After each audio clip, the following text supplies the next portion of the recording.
Bunlar Aleksandr Venediktov nədir, o liberalları var. Bəli, Venediktov. Bəli, Ermənistana səfərə gedib. Güya anti-müharibə, Qarabağ məsələsi həll olunur. Başında quş yuvası olan işdir. Putin bunu həll eləyəcək.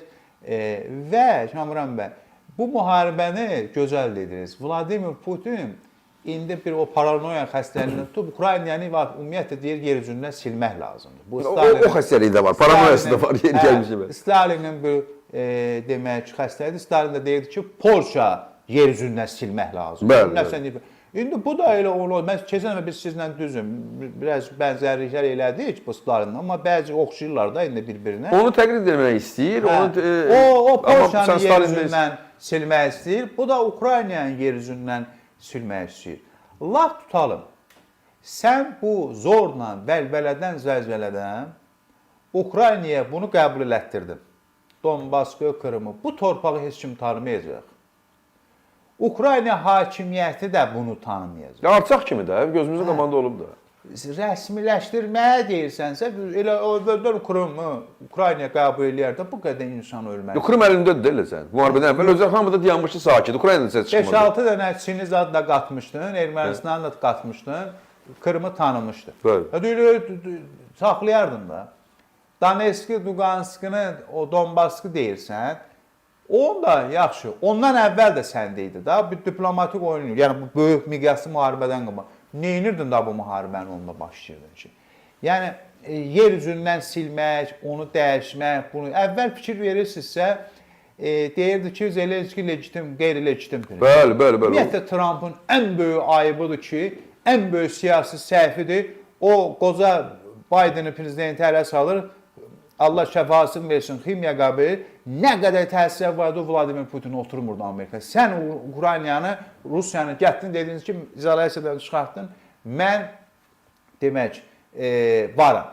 Merkel belə danışmır, Almaniya belə danışmır. Merkel belə, Ruspərəst, mən Ruspərəst demirəm Merkelə. Yəni Rus pragmatik baxan belə Vladimir Putin Ukraynada zalimlik eləyir, deyir. Çıxartdın izolyasiyadan, gətirin. Bu da səni ələ salır. Yəni rəsmi Amerika Birləşmiş Ştatlarının kimi bir dövlətin prezidentini bu adam ələ salır. İndi sən 2 dəqiqədən bir Ukraynanı tənqid demək deyirsən ki, demək sənə mən kəşfiyyat məlumatları ötürməyəcəm. Təhdid edirsən. Amma Marco Rubio deyir ki, belə şey yoxdur. Bu da dünən yaxşı deyib. Dünən deyib ki, o hər dəfə deyir ona geri gəlmişən ki, Ukrayna bizə təşəkkür etmir. Bax, şəxsən Amerika təşəkkür etmir. Dünən də bir New York Times məqalə çıxardıb. Sayıblar ki, müharibədən bu tərəfə rəsmi Ukrayna Amerikaya 76 dəfə təşəkkür bildirib. Rəsmi. Bu Zelenski isə şəxsən Trumpa 40 neçə dəfə təşəkkür bildirib ki, çox sağ ol, sən çox böyüksən, sən çox gözəlsən. O qədər böyüksən. Yox, mənə təşəkkür bildirmirsən. Sən deyirsən, mənə təşəkkür bildirmirsən. Dünən də Zelenski təşəkkür edirib, amma yəni bu sülh planı ilə bağlı təşəkkür edirib. Təbii. Bilirsiniz, Kamran bəy, həmin o New York Times qəzetində də dünən oxudum. Deyir, bu kimsə buna sizin dediyiniz kimi elə göndəriblər, oxuyun, yazın, hansısa bir mühəndis bina tikən, gedin görək bu müzakirə. Oxumayıb onu. Yəni, absurd. Disleksiya onun alnında yazılır. Ukraynanın ordusu niyə azalmalıdır ki? Siz bu 28 maddəli Ukraynaya qarşı təhqirdir. Bu kapitulyasiyadan da betərdir. Mənim ordumu azaldım, bunu eləyin, onu eləyin. Başa düşə bilmirəm, yaxşı eləyirəm. Bir dənə bənd yoxdur ki, Rusların ordusu gələndə gül çiçəyi ilə qarşılayıb. Bir də onu da yazsaydılar olardı, Allah tam olardı. Ukrayna dövlətinin başında duranlar məndən də ağıllıdır. Amma tarix də ibrət götürmək üçün bir vasitədir. Bu təhlükəsizlik zəmanəti sözünü ümumiyyətlə Ukraynalılar gündəmindən çıxartmalıdır. Bunu müzakirə sizə heç kim təhlükəsizlik. Yox, bir dəfə oldu da Budapeşt vermişdilər də, Amerika da vermişdi, Fransa da vermişdi, Rusiya da vermişdi. 94-cü ildə Budapeştdə həmin o məlumat. Bəli, mən onu deyirəm. Beynəlxalq təhlükəsizlik dərsində bu sözü tələbiyyət edilmişəm. Sizə də deyirəm, fürsətdən istifadə edin. Bu qabilə bağlandı. Polşanın prezidenti Mitterranda dedi ki, o vaxt deyəsən Lech Walesa oldu. Bəs qardaş, bu nə olacaq? Bu deyil, heç biz də bilmirəm nə olacaq. Bu Mitterrandın sözüdür.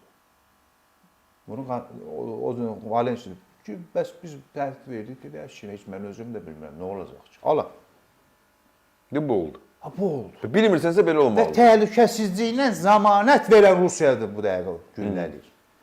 Birləşmiş Millətlərin 5 daimi üzvünün biri olan günahsız insan öldürür. Yəni İşğalçı orada 5 dünyanın məsələsini həll edənlərdən biri dünyanın əsas işğalçısıdır. BMT yarandığı gündən heç nəyə yaramayıb. Ümumiyyətlə beynəlxalq təşkilatlar rolunu, hörmətini itirib. Amma BMT ümumiyyətlə rolunu itirib. Özünə hörməti varsa Birləşmiş Millətlər Təşkilatı, o Rusiyanı o daimi şuradan çıxartsın, ya da desin qardaş, müharibəni dayandır, sonra bilirsiniz 76-ya qədər BMT-nin daimi şurasının üzvü Tayvan olub, sonra Çinlə barışdılar, qovladılar, gəlsin. Yəni yenə dedik, dəyərlər itib, sistemlər itib, maraqlar başa. Ona görə də Ukrayna hakimiyyəti Kamran bəy bu təhlükəsizliyə, zəmanət məsələsini çıxartsın gündəmdən.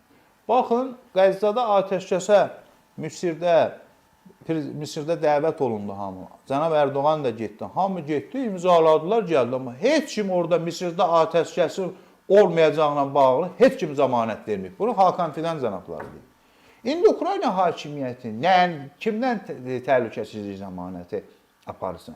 Ümumiyyətlə, Paraşenko yaxşı bir təklif verib Zelenskiyə. Zelenski qalır prezident, milli koalisyon bir hökumət qurulmalı Ukraynada. Mən Zelenskinin yerinə olsam, buna razılaşaram. Vladimir Zelenski qəhrəmanlıq göstərir. Vladimir Zelenski tarixə adını yazıb. Vladimir Zelenski ölkəsindən qaçmadı. Amma Vladimir Zelenskinin bəzi müşavirləri bu dövrdəki bizim dövlətimizin başçısı. Çünki müharibə hazır deyirlər də, o komanda müharibəsi komandası 44 gündə dövlətimizin başçısı, silahlı qüvvələrinin komandanı Cənab İlham Əliyev hamı dəmir yumruq kimi iqtidar, müxalifət hamı prezidentin ətrafında birləşdi, torpağımızı, vətənimizi işğaldan azad elədik. Vladimir Zelenski də biraz o təcrübəli bir adamdır, əvvəlki insan deyil. Biraz kibiri qoysun qırağa, kin küdurəti götürsün. O Kiyevin meri ilə barışsın. Mən indi bax, siz bilirsiniz ki, mən necə adamam, mən də bilirəm. Yəni bunu da pis niyyətlə də Allah şahidi demirəm. Kiyevin meri ilə barışsın. Ondan bir milli birliklə bu işi uğurla bitirsin və Ukraynada biz inanırıq da ki, Ukrayna bu müharibədə, bu da qələbə olacaq. Vladimir Putin də bu müharibəni dayandırmaq fikri də yoxdur. Bu müharibəni də heç kimin dayandırmaq gücü, qüvvəti yoxdur heç bir siyasətçinin. Bunu ancaq və ancaq şanlı, qəhrəman Ukrayna xalqı bitirəcək. Rusiyanın məğlubiyyəti deyəndə. Bəli, Rusiyanın var olun və Trump da Rusiyaya heç nə verə bilməz və heç nəyin zəmanətini də vermək gücündə, iqtidarında da deyil. Burada əlavə bir